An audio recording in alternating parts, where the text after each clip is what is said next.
शुरुआत में कुछ मजदूर एक कंस्ट्रक्शन साइट पर खुदाई का काम कर रहे होते हैं। तभी अचानक उनकी मशीन जमीन के नीचे दबे हुए एक बहुत बड़े बॉम्ब से टकरा जाती है। ये देखकर सभी लोग घबरा जाते हैं। सबसे डराने वाली बात ये थी कि ये बम किसी भी समय फट सकता था और उसके धमाके से आसपास का पूरा इलाका तबाह हो सकता था।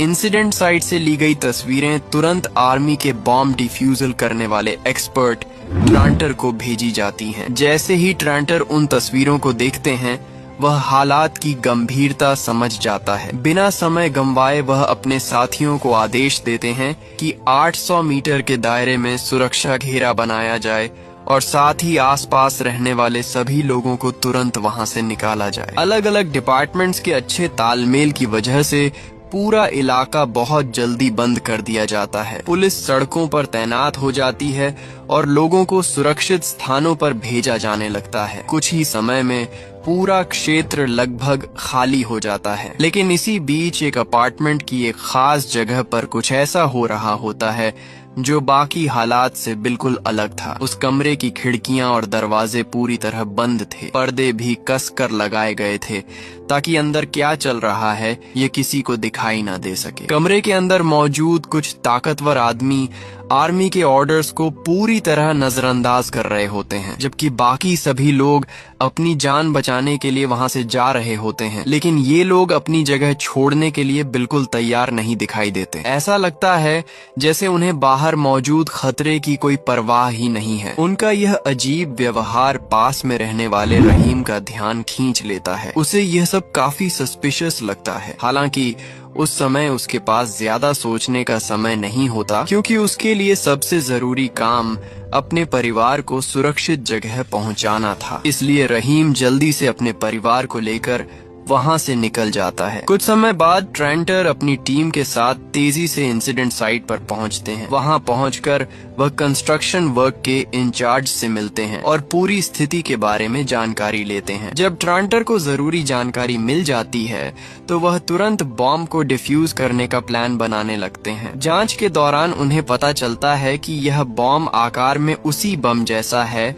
जिसे 2 साल पहले एक्सेटर में डिस्ट्रॉय किया गया था। सभी लोग मिलकर सबसे सुरक्षित उपाय पर चर्चा कर रहे होते हैं। तभी इमरजेंसी प्लानिंग डिपार्टमेंट का एक ऑफिसर दौड़ता हुआ वहां पहुंचता है। वह सबको याद दिलाता है कि कंस्ट्रक्शन साइट के ठीक नीचे 400 किलोवोल्ट की मेन बिजली लाइन गुजर रही है। इसका मतलब यह था कि बॉम्ब को डिफ्यूज करने से पहले पूरे इलाके की बिजली बंद करनी पड़ेगी। अगर किसी कारण से धमाका हुआ और बिजली की लाइनें नष्ट हो गईं, तो उसके बाद कई दूसरी दुर्घटनाएं भी हो सकती थीं, जिनसे भारी नुकसान होने के चांस थे। इसके बाद रोबोट ऑपरेटर सावधानी से बॉम्ब डीएक्टिवेटेड करने वाले रोबोट को आगे बढ़ाता है। कैमरे से आने वाली तस्वीरों को देखकर ट्रांटर नोटिस करते हैं कि बॉम्ब का मेन हिस्सा जमीन के काफी अंदर दबा हुआ है। इसके अलावा उसके आसपास का पूरा एरिया गंदे पानी से भरा हुआ था। स्थिति को देखते हुए ट्रांटर समझ जाते हैं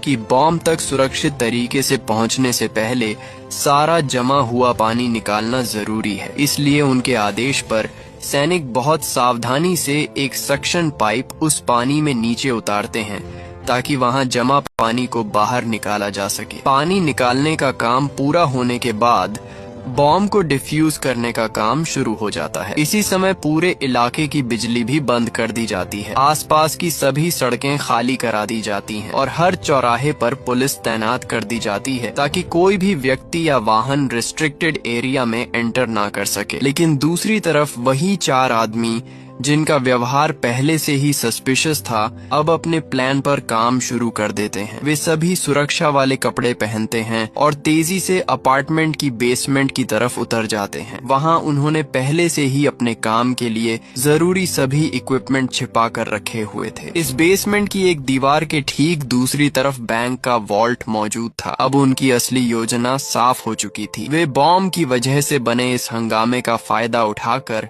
बैंक का सारा पैसा पैसा लूटना चाहते थे, इसीलिए समय बर्बाद किए बिना वे अपने काम में लग जाते हैं। चारों लोग अपने अपने काम बहुत साफ तरीके से बांट लेते हैं। उनमें से एक आदमी बाहर सड़क पर जाकर निगरानी रखने वाला कैमरा भी लगा देता है। इसके बाद वह एक जनरेटर चालू करता है जिसे पहले से ही एक डस्टबिन के अंदर छिपाकर रखा गया था। ये जनरेटर उनके सभी डिवाइसेस को लगातार बिजली देने वाला था। जैसे ही जनरेटर चालू होता है, बाकी 3 लोग एंगल ग्राइंडर निकालकर दीवार काटना शुरू कर देते हैं। कुछ देर बाद वे बड़े हथौड़ों का इस्तेमाल करने लगते हैं। वे पूरी ताकत से लगातार दीवार पर वार करते हैं। केवल कुछ ही मिनटों में वे बाहरी ईंटों की दीवार को तोड़ने में सफल हो जाते हैं। इस समय तक पुलिस को उनके बारे में कोई जानकारी नहीं होती। दिलचस्प बात यह थी कि बैंक का अलार्म सिस्टम लगातार बज रहा था। बैंक के एक कर्मचारी ने सुझाव भी दिया कि इसकी जांच की जानी चाहिए, लेकिन इलाके की घेराबंदी में लगे पुलिस अधिकारी ने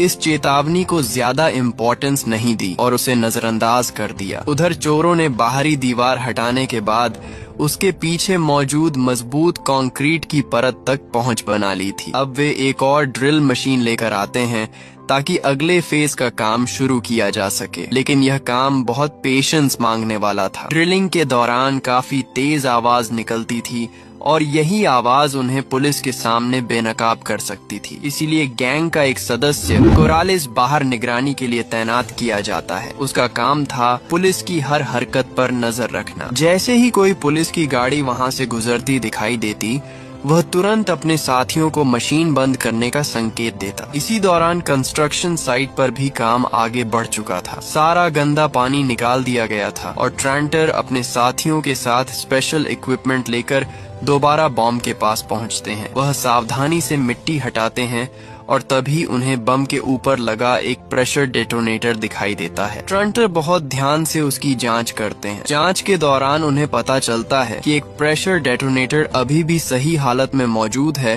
और पूरी तरह खराब नहीं हुआ है। लेकिन इससे भी ज्यादा चिंता की बात कुछ और थी। जांच को आगे बढ़ाने पर ट्रांटर को पता चलता है कि बॉम्ब में केवल प्रेशर डेटोनेटर ही नहीं लगा हुआ था, उसके अंदर एक टाइमर डेटोनेटर भी छिपा हुआ था। ये खोज सभी के लिए बेहद चिंता की बात थी। स्थिति की गंभीरता समझने के लिए ट्रांटर एक स्पेशल सुनने वाले इक्विपमेंट का इस्तेमाल करते हैं। जैसे ही वह इक्विपमेंट की मदद से अंदर की आवाज सुनते हैं, उनके चेहरे का रंग उड़ जाता है। उन्हें साफ सुनाई देता है कि टाइमर अभी भी चल रहा है। इसका मतलब यह था कि बम किसी भी समय फट सकता था और किसी को यह नहीं पता था कि उसके पास कितना समय बचा है। ट्रांटर का सहायक तुरंत यह जानकारी कमांड सेंटर तक पहुंचाता है। वहां मौजूद अधिकारी भी यह खबर सुनकर हैरान रह जाते हैं। अब खतरा पहले से कहीं ज्यादा बढ़ चुका था, क्योंकि अगले 48 घंटों के अंदर किसी भी समय एक्सप्लोजन हो सकता था। मौत के इतने करीब खड़े होने के बावजूद ट्रांटर हिम्मत नहीं हारते। वह तेजी से एक मैग्नेटिक टाइमर इंटरसेप्टर निकालते हैं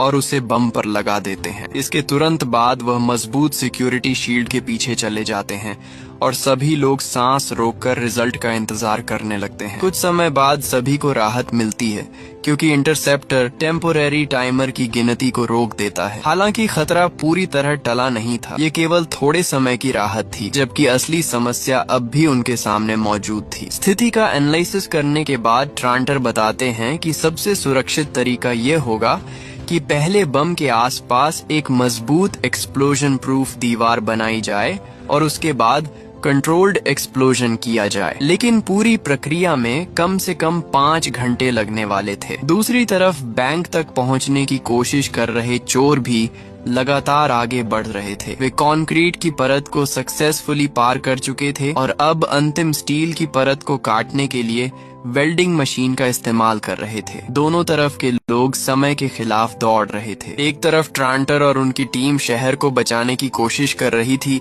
जबकि दूसरी तरफ चोर हर मिनट का फायदा उठाकर बैंक तक पहुंचने में लगे हुए थे। दोनों जगह हर सेकंड की कीमत बहुत ज्यादा थी। इसी दौरान बॉम्ब डिफ्यूज करने वाली टीम में एक नया आया मेंबर एक अजीब बात नोटिस करता है। वह देखता है कि बॉम्ब की सरफेस पर एक हिस्सा बाकी जगहों की तुलना में बहुत ज्यादा चमकदार दिखाई दे रहा है। आसपास के पूरे हिस्से पर जंग लगी हुई थी, लेकिन वह छोटा सा हिस्सा बिल्कुल अलग नजर आ रहा था। उसे देखकर ऐसा नहीं लगता था कि यह बम काफी समय से जमीन के नीचे दबा हुआ है, इसलिए वह अपनी यह बात ट्रांटर को बताता है। लेकिन ट्रांटर को लगता है कि कंस्ट्रक्शन वर्क के दौरान किसी मशीन ने गलती से उस हिस्से को रगड़ दिया होगा, इसी वजह से वह चमकदार दिखाई दे रहा है। इसलिए वह इस बात पर ज्यादा ध्यान नहीं देते और अपने काम में लगे रहते हैं। उधर बैंक में घुसने वाले लोग आखिरकार स्टील की दीवार भी तोड़ने में सफल हो जाते हैं। जैसे ही वे वॉल्ट के अंदर पहुंचते हैं,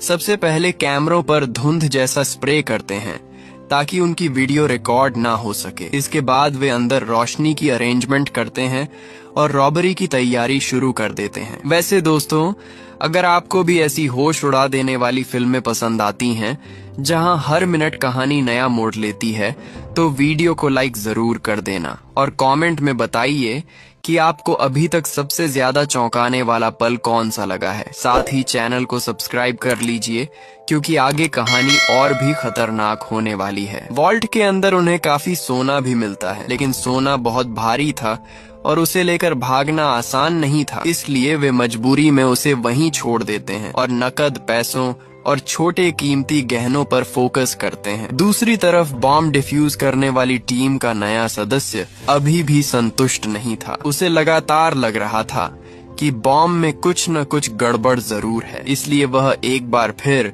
ट्रांटर को बुलाकर उस चमकदार हिस्से को ध्यान से देखने के लिए कहता है। लेकिन जैसे ही दोनों दोबारा बम की जांच करने लगते हैं, तभी एक चौंकाने वाली घटना होती है। जो टाइमर पहले रुक चुका था, वह अचानक फिर से चलना शुरू हो जाता है। यह देखकर वहां मौजूद सभी लोगों के चेहरे पर चिंता साफ दिखाई देने लगती है। इस नई समस्या की वजह से एक्सप्लोजन प्रूफ दीवार बनाने का काम बीच में ही रोकना पड़ जाता है। अब उनके पास समय बहुत कम बचा था। हालात को देखते हुए ट्रांटर एक बेहद जोखिम भरी योजना बनाने का फैसला करते हैं। उनकी योजना थी कि बम के डेटोनेटर में सावधानी से ड्रिल करके एक स्पेशल फ्लूइड्स अंदर डाला जाए। अगर यह लिक्विड सही जगह पहुंच जाता तो अंदर की मैकेनिकल सिस्टम जाम हो जाती और बम डिफ्यूज हो सकता था। अब यह उनके लिए आखिरी ऑप्शन बची थी। जैसे ही ट्रांटर और उनकी टीम इस खतरनाक प्रोसेस की तैयारी शुरू करती है, उसी समय पुलिस को भी कुछ अनयूजुअल दिखाई देता है। पूरे इलाके की बिजली पहले ही काटी जा चुकी थी और हर रास्ता बंद था। फिर भी निगरानी कर रहे ड्रोन को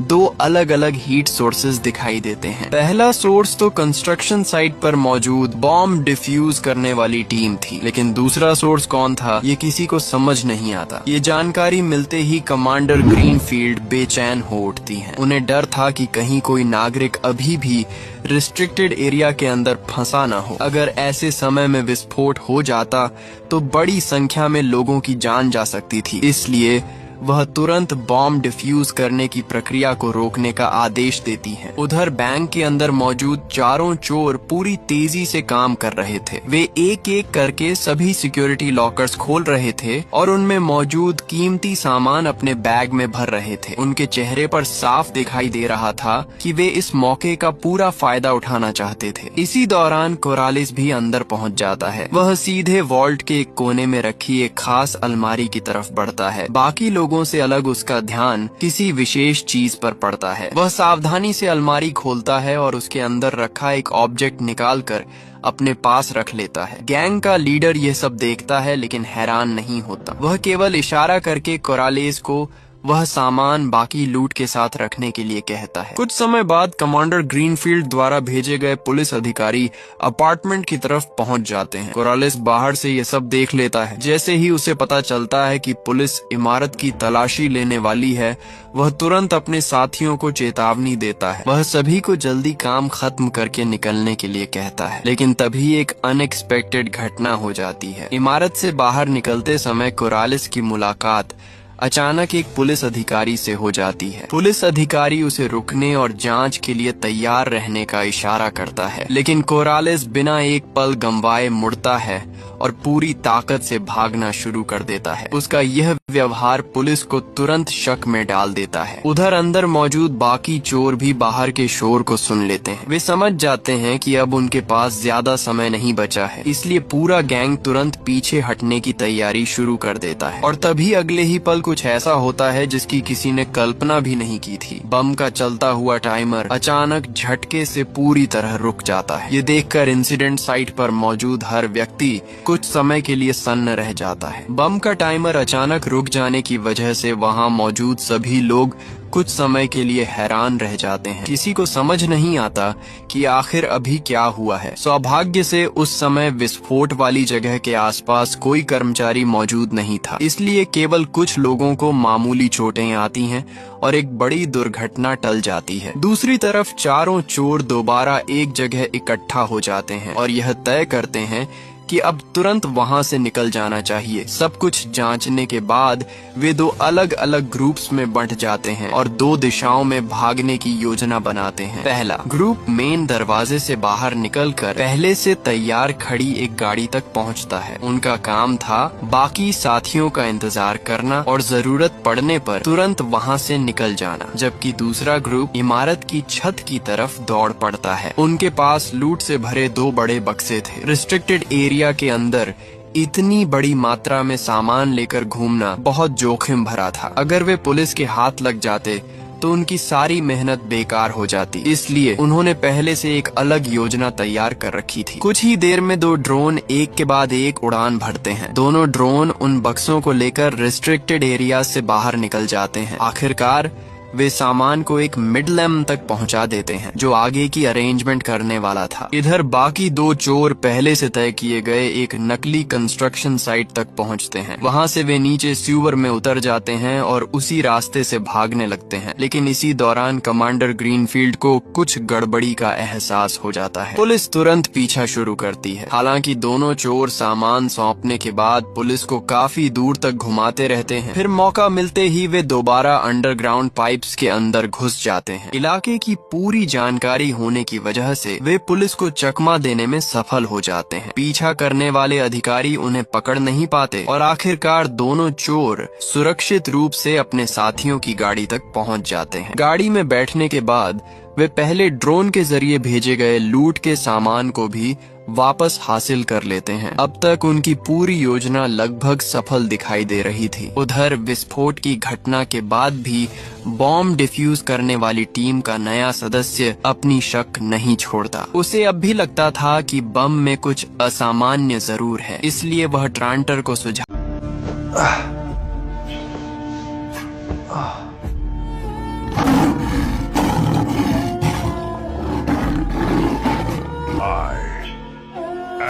Joint pains. I am dangerous. No! It's Paingo oil!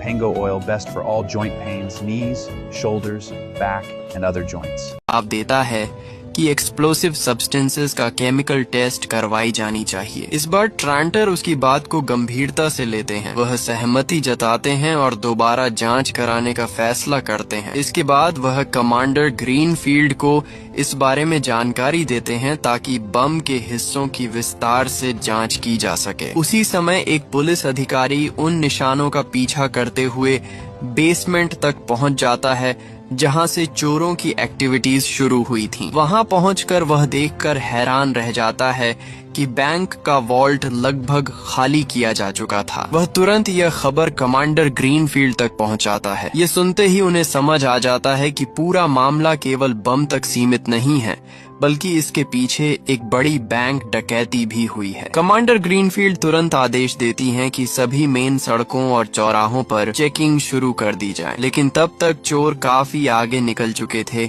और मेन सड़क पार पहुंच चुके थे। रास्ते में कोरालेस एक बार फिर गैंग के नेता से वह खास डिब्बा मांगता है जिसे वह पहले से अपने पास रखना चाहता था। इसके बाद सभी लोग पहले से तैयार किए गए पहचान पत्रों का इस्तेमाल करते हुए पुलिस की जांच चौकियों से आसान आसानी से गुजर जाते हैं। जब तक पुलिस सीसीटीवी फुटेज देखकर ये पहचान पाती कि यह लोग वाटर डिपार्टमेंट के कर्मचारियों का भेष बनाकर घूम रहे थे, तब तक वे काफी दूर निकल चुके होते हैं। वे एक पुल के नीचे रुकते हैं और तेजी से अपनी गाड़ी की नंबर प्लेट बदल देते हैं। इसके बाद वे गाड़ी पर बने वाटर डिपार्टमेंट के निशान को भी पानी से साफ कर देते हैं। सारी पहचान मिटाने के बाद वे तेज रफ्तार से हाईवे की तरफ निकल जाते हैं और पुलिस की पहुंच से पूरी तरह बाहर हो जाते हैं। दूसरी तरफ रॉबरी वाली जगह की शुरुआती जांच पूरी होने के बाद कमांडर ग्रीनफील्ड अपने अधिकारियों को आदेश देती हैं कि अपार्टमेंट में रहने वाले सभी लोगों की जानकारी निकाली जाए। खास तौर पर वह रहीम और उसके परिवार के बारे में पूरी जानकारी मंगवाती हैं। उसी समय रहीम और उसका परिवार पुलिस से बात करने की कोशिश कर रहे होते हैं। वे बताते हैं कि अगली सुबह उनकी एक फ्लाइट है और उन्हें अपना सामान लेने के लिए अपार्टमेंट के अंदर जाना जरूरी है। अब जबकि विस्फोट का खतरा खत्म हो चुका है, इसलिए वे अंदर जाने की अनुमति मांगते हैं। जब पुलिस अधिकारी को पता चलता है कि रहीम उसी इमारत के एक फ्लैट में रहता है, तो वह तुरंत उन्हें अपने साथ चलने के लिए कहता है। दूसरी तरफ कहानी फिर से ट्रांटर की ओर मुड़ती है। यह पूरी घटना अब सीनियर ऑफिशियल्स तक पहुंच चुकी थी। सभी जानकारी मिलने के बाद एक वरिष्ठ अधिकारी ट्रांटर से सवाल करता है कि जब पहली बार बॉम्ब में शक वाली बात सामने आई थी, तब उन्होंने तुरंत कमांड सेंटर को इसकी सूचना क्यों नहीं दी। ट्रांटर जवाब देते हैं कि यह शक सबसे पहले उनके द्वारा नहीं, बल्कि टीम के एक नए सदस्य द्वारा जताया गया था। इसके अलावा उस समय उनका पूरा ध्यान बम को डिफ्यूज करने पर लगा हुआ था, इसलिए उन्होंने उस बात को तुरंत आगे नहीं बढ़ाया। काफी विचार करने के बाद सीनियर ऑफिसर्स फैसला लेते हैं कि इस छोटी सी गलती के लिए ट्रांटर के खिलाफ कोई कार्रवाई नहीं की जाएगी। मामला वहीं समाप्त कर दिया जाता है। उधर चोर शहर से दूर एक सुनसान इलाके में पहुंच चुके थे। उनका इरादा लूट का सामान आपस में बांटना और फिर अलग अलग होकर गायब हो जाना था, ताकि पुलिस उन्हें पकड़ न सके। यहीं पर बाकी लोगों को पहली बार पता चलता है कि कोरालेस बैंक से आखिर क्या लेकर आया था। वह कोई साधारण चीज नहीं थी, बल्कि बिना कटे हुए बेहद कीमती नेचुरल डायमंड्स का एक बड़ा कलेक्शन था। कोरालेस सभी को बताता है कि इन हीरों की कीमत कम से कम $30 मिलियन है। सबसे बड़ी बात यह थी कि ये हीरे अभी तक कटे या तैयार नहीं किए गए थे। इसका मतलब था कि इन्हें बाद में आसानी से बेचा जा सकता था और इनका पता लगाना लगभग नामुमकिन हो जाता। इसके बाद कोरालेस बाहर जाकर एक फोन कॉल करता है। वह किसी ऐसे व्यक्ति से संपर्क कर रहा था जो इन हीरों को बेचने और सबूत मिटाने में मदद कर सके, लेकिन उसे नहीं पता था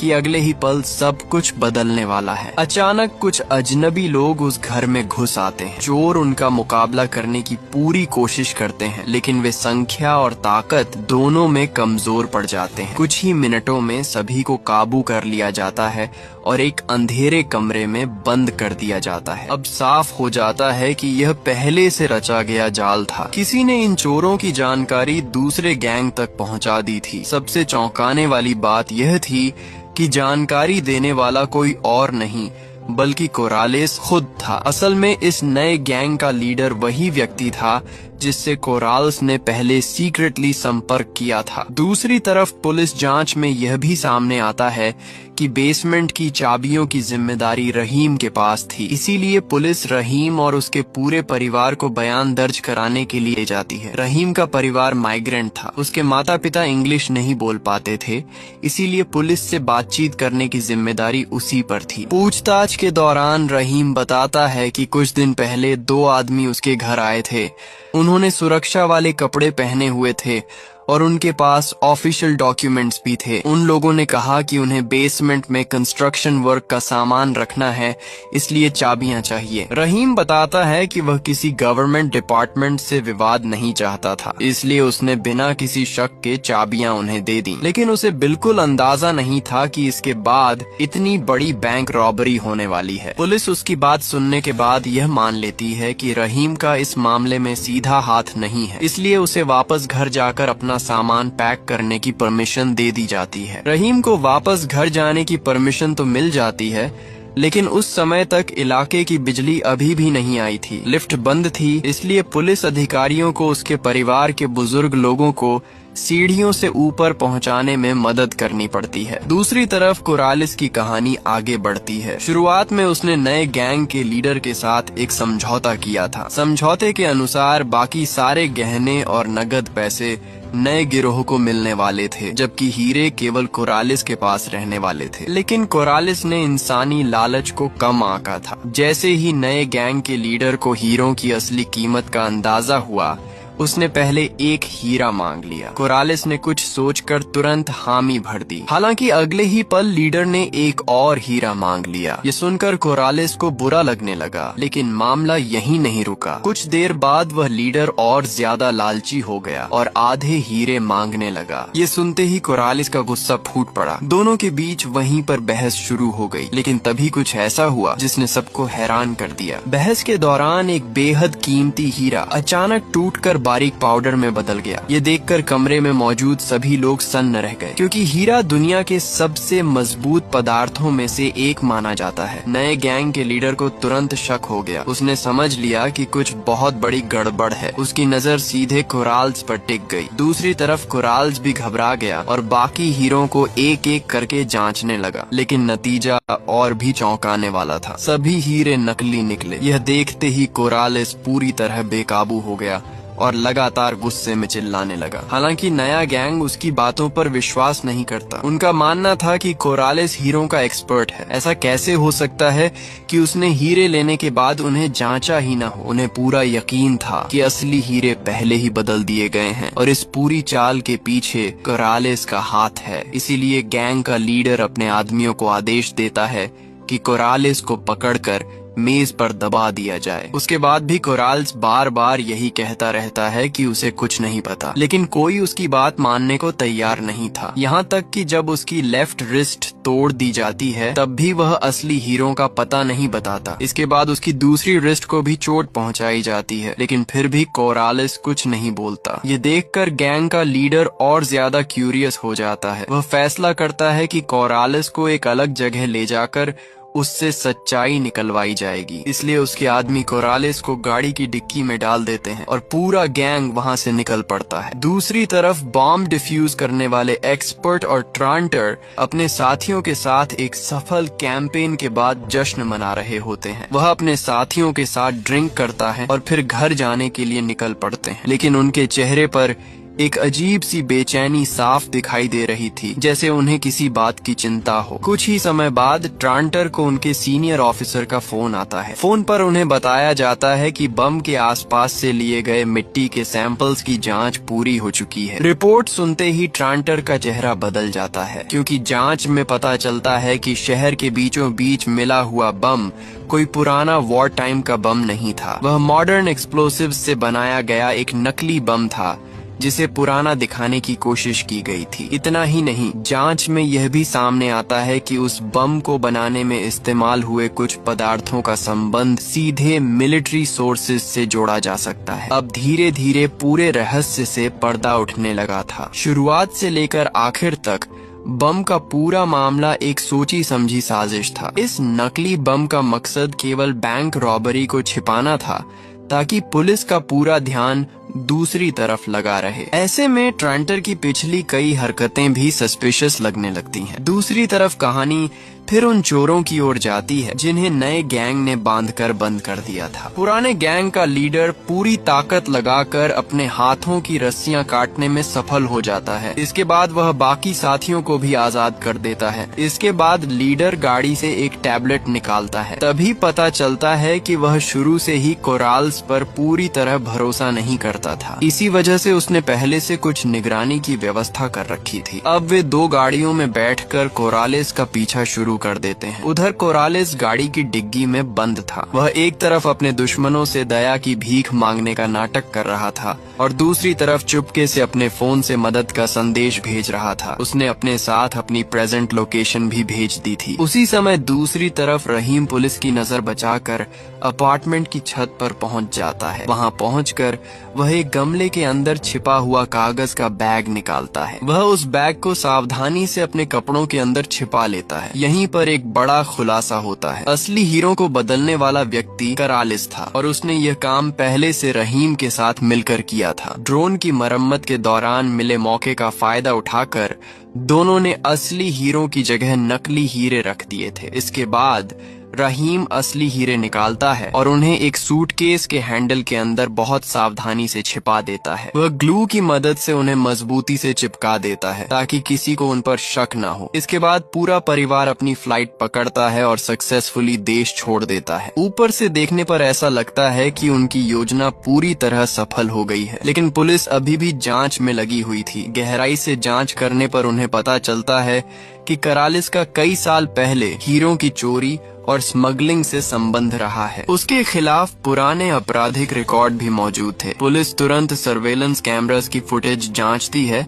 और श्योर हो जाती है कि करालिस असल में रॉबरी करने वाले गैंग का हिस्सा था। दूसरी तरफ बॉम्ब डिफ्यूज करने वाली टीम का नया सदस्य भी अपनी शंका छोड़ने को तैयार नहीं था। उसे बार बार टाइमर का चालू होना और फिर रुक जाना बेहद अजीब लग रहा था, इसलिए उसने टेस्ट वाले इक्विपमेंट को अलग करके उसकी गहराई से जांच की। जांच के दौरान उसे एक चौंकाने वाली बात पता चलती है। किसी ने उस इक्विपमेंट के साथ छेड़छाड़ की थी और वह व्यक्ति कोई और नहीं बल्कि ट्रांटर था। वही व्यक्ति जिसने बार बार उसे सीनियर ऑफिशियल्स को रिपोर्ट करने से रोका था। ये सच्चाई सामने आते ही नया सदस्य तुरंत कमांडर ग्रीनफील्ड को सारी जानकारी देता है। उधर रॉबरी करने वाले पुराने साथी भी आखिरकार कोरालिस तक पहुंच जाते हैं। वे अपनी 2 गाड़ियों से दुश्मनों की गाड़ी को दोनों तरफ से घेर लेते हैं और जबरदस्ती उसे रोक देते हैं। अंदर बैठे लोग पूरी तरह तैयार नहीं थे, इसलिए उन्हें संभलने का मौका भी नहीं मिलता। सबसे बड़ी समस्या यह होती है कि उनके पास मौजूद इकलौती बंदूक भी तुरंत छीन ली जाती है। उसी समय गाड़ी की डिग्गी में बंद कोरालिस को बाहर से 3 गोलियों की आवाज सुनाई देती है। ये आवाज सुनकर उसे लगता है कि शायद उसके पुराने साथी उसे बचाने के लिए आ गए हैं। लेकिन जब डिग्गी खुलती है और वह बाहर मौजूद लोगों को देखता है तो उसका चेहरा डर से सफेद पड़ जाता है। उसके सामने उसके पुराने साथी खड़े होते हैं और उनके चेहरे पर गुस्सा साफ दिखाई दे रहा होता है। गैंग का लीडर अपने आदमियों को आदेश देता है कि कोरालिस को बाहर घसीट कर लाया जाए। वह उसे अपनी सफाई देने का कोई मौका नहीं देता। इसके बाद वह कोरालिस के सिर पर एक प्लास्टिक का बैग कस कर चढ़ा देता है। धीरे धीरे कोरालिस की सांस रुकने लगती है। वह मौत के बेहद करीब पहुंच जाता है, लेकिन ठीक उसी समय कोई उसकी जान बचाने के लिए वहां पहुंच जाता है। वह व्यक्ति ट्रांटर होता है। यहीं पर एक और बड़ा रहस्य सामने आता है। असल में इस पूरी बैंक डकैती के पीछे ट्रांटर ही अंदर का आदमी था। बम से जुड़े डिवाइसेस में जो बदलाव किए गए थे और टाइमर को जब चाहे चालू या बंद किया जा सकता था, ये सब उसी की योजना का हिस्सा था। दूसरी तरफ पुलिस भी कोरालिस की पहचान पूरी तरह पता कर चुकी थी, इसलिए तुरंत एयरपोर्ट्स को सूचना भेजी जाती है ताकि उसे भागने से पहले रोका जा सके। उसी समय बॉम्ब डीएक्टिवेट करने वाली टीम का नया सदस्य पुलिस स्टेशन पहुंचता है। उसके पास अभी कोई पक्का सबूत नहीं होता, इसलिए वह केवल अपने डाउट्स अधिकारियों के सामने रखता है। लेकिन तभी उसकी नजर रहीम की तस्वीर पर पड़ती है। तस्वीर देखते ही वह उसे पहचान लेता है। रहीम पहले अफगानिस्तान में ट्रांटर के साथ ट्रांसलेटर के रूप में काम कर चुका था। इतना ही नहीं, ट्रांटर ही वह व्यक्ति था जिसने रहीम और उसके पूरे परिवार को इस देश में बसने में मदद की थी। यह जानकारी सामने आने के बाद पुलिस को समझ आने लगता है कि मामला कितना गहरा है। उधर कोरालिस और ट्रांटर अब अलग अलग रास्तों से भाग रहे होते हैं। कोरालिस पहले से बुक किए गए एक होटल में पहुंचता है। वहां वह अपने कपड़े बदलता है और फिर बिल्कुल सामान्य पैसेंजर की तरह एयरपोर्ट की तरफ बढ़ जाता है। हालांकि बहुत से लोग उसकी तलाश कर रहे होते हैं, लेकिन वह अपने तय किए गए गेट की तरफ नहीं जाता। इसके बजाय वह एक सुनसान काउंटर पर पहुंचता है और एक दूसरा पासपोर्ट दिखाकर सक्सेसफुली अपनी यात्रा का प्रोसेस पूरी कर लेता है। दूसरी तरफ ट्रांटर एक हवाई अड्डे पर पहुंच चुका होता है। वहां से वह एक निजी विमान में बैठता है और देश छोड़कर दूर निकल जाता है। जब पुलिस की टीम ट्रांटर के घर पहुंचती है तब तक वहां कोई नहीं होता, पूरा घर खाली पड़ा होता है। हालांकि वहां मिले कुछ इक्विपमेंट और एक नोटबुक ये साबित करने के लिए काफी थे कि नकली बम की पूरी योजना का असली मास्टरमाइंड ट्रांटर ही था। कुछ समय बाद ट्रांटर, कोरालेस और रहीम तीनों टर्की के एक रेस्टोरेंट में मिलते हैं। यहीं से उनके पास्ट की कहानी सामने आती है। ट्रांटर, कोरालेस और रहीम के बीच का रिश्ता आज का नहीं था। उनकी कहानी लगभग 9 या 10 साल पहले शुरू हुई थी। उस समय कोरालेस हीरों की चोरी करते हुए पकड़ा गया था और उसे सिक्योरिटी फोर्सेस की निगरानी में ले जाया जा रहा था। उसी इलाके में ट्रांटर एक मिलिट्री मिशंस पर तैनात था, जबकि रहीम उसके साथ ट्रांसलेटर के रूप में काम कर रहा था। एक दिन पेट्रोलिंग के दौरान वे आतंकवादियों के हमले में फंस जाते हैं। हमले से बचने की कोशिश में ट्रांटर और रहीम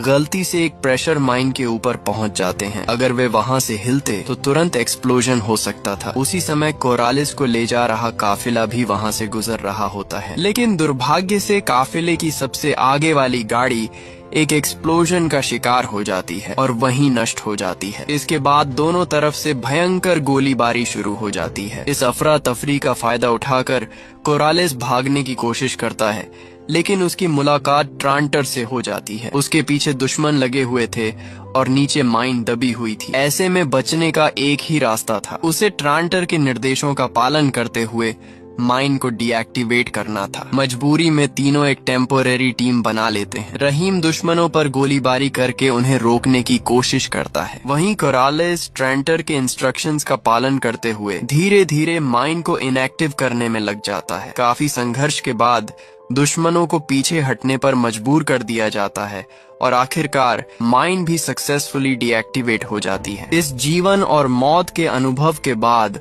तीनों के बीच गहरा भरोसा बन जाता है। समय बीतने के साथ कोरालेस अपने पुराने अपमान और बदले की भावना को नहीं भूल पाता। आखिरकार कोरालेस वही बैंक रॉबरी की पूरी योजना बनाता है। दूसरी तरफ रहीम और ट्रांटर भी उसका साथ देने का फैसला करते हैं। तीनों मिलकर ऐसी योजना तैयार करते हैं जिसमें नकली बम के जरिए पूरे शहर का ध्यान भटकाया जा सके। उनकी योजना सफल हो जाती है और आखिरकार असली हीरे उनके हाथ लग जाते हैं। इसके बाद तीनों हीरो को बेचने के लिए एक बड़े सौदे में शामिल होते हैं। सौदा पूरा होते ही बहुत बड़ी रकम उनके खातों में पहुंच जाती है। पैसे को बराबर हिस्सों में बांटा जाता है और तीनों को करोड़ों डॉलर्स मिलते हैं। इसके बाद वे अलग अलग रास्तों पर निकल जाते हैं ताकि किसी को उन पर शक न हो। इस तरह यह पूरी कहानी अपने अंत तक पहुंचती है। Subscribe, please.